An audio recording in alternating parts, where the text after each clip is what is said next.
ಕುಣಬಿ ಸಮಾಜವನ್ನು ಪರಿಶಿಷ್ಟ ಪಂಗಡಕ್ಕೆ ಸೇರಿಸುವಂತೆ ಆಗ್ರಹಿಸಿ ಉಪವಾಸ ಸತ್ಯಾಗ್ರಹ ಮಾಡುವ ಬಗ್ಗೆ ಕುಣಬಿ ಸಮಾಜದಿಂದ ಜೋಯಿಡಾದಲ್ಲಿ ತಹಶೀಲ್ದಾರರಿಗೆ ಮನವಿ ಸಲ್ಲಿಕೆ.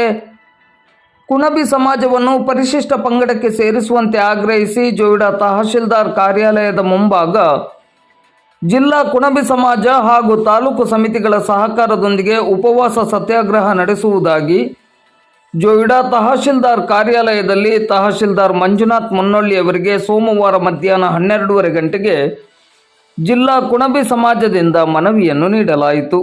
ಮನವಿಯಲ್ಲಿ ಕಳೆದ 20 ವರ್ಷಗಳಿಂದ ಕುಣಬಿ ಸಮಾಜವನ್ನು ಪರಿಶಿಷ್ಟ ಪಂಗಡಕ್ಕೆ ಸೇರಿಸಬೇಕೆಂದು ಹೋರಾಟ ಮಾಡುತ್ತಲೇ ಬರಲಾಗಿದೆ.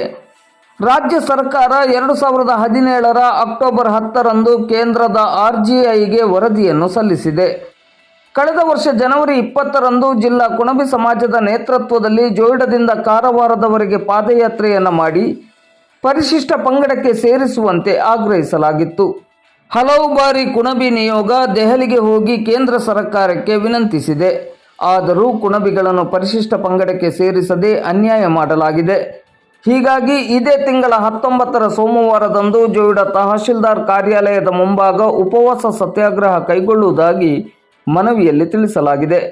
ಈ ಸಂದರ್ಭದಲ್ಲಿ ಕುಣಬಿ ಸಮಾಜದ ಜಿಲ್ಲಾಧ್ಯಕ್ಷರಾದ ಸುಭಾಷ್ ಗೌಡ, ಜಿಲ್ಲಾ ಕಾರ್ಯದರ್ಶಿ ಚಂದ್ರಶೇಖರ್ ಸಾವರ್ಕರ್, ಕುಣಬಿ ಸಮಾಜದ ತಾಲೂಕು ಅಧ್ಯಕ್ಷ ಅಜಿತ್ ಮಿರಾಶಿ, ತಾಲೂಕು ಕಾರ್ಯದರ್ಶಿ ವಿಷ್ಣು ಡೇರೇಕರ್, ಜೋಯಿಡಾ ಗ್ರಾಮ ಪಂಚಾಯತ್ ಅಧ್ಯಕ್ಷೆ ಚಂದ್ರಿಮಾ ಮಿರಾಶಿ, ಗ್ರಾಮ ಪಂಚಾಯತ್ ಸದಸ್ಯರಾದ ಸಮೀರ್ ತವಡ್ಕರ್, ಪ್ರಮುಖರಾದ ಮಾಬಾಳು ಕುಂಡಲ್ಕರ್, ಮಹಾಬಲೇಶ್ವರ ಕಾಜುಗಾರ್, ಪ್ರೇಮಾನಂದ್ ವೆಳಿಪ್, ಪಾಪು ಗೌಡ, ಪ್ರಭಾಕರ್ ವೆಳಿಪ್, ಪಾಂಡುರಂಗ ಗೌಡ, ದಯಾನಂದ್ ಮಿರಾಶಿ, ತುಕಾರಾಮ್ ಮಿರಾಶಿ, ಮಾಳು ಸೋಲೇಕರ್, ದಿವಾಕರ್ ಕುಂಡಲ್ಕರ್ ಮೊದಲಾದವರು ಉಪಸ್ಥಿತರಿದ್ದರು.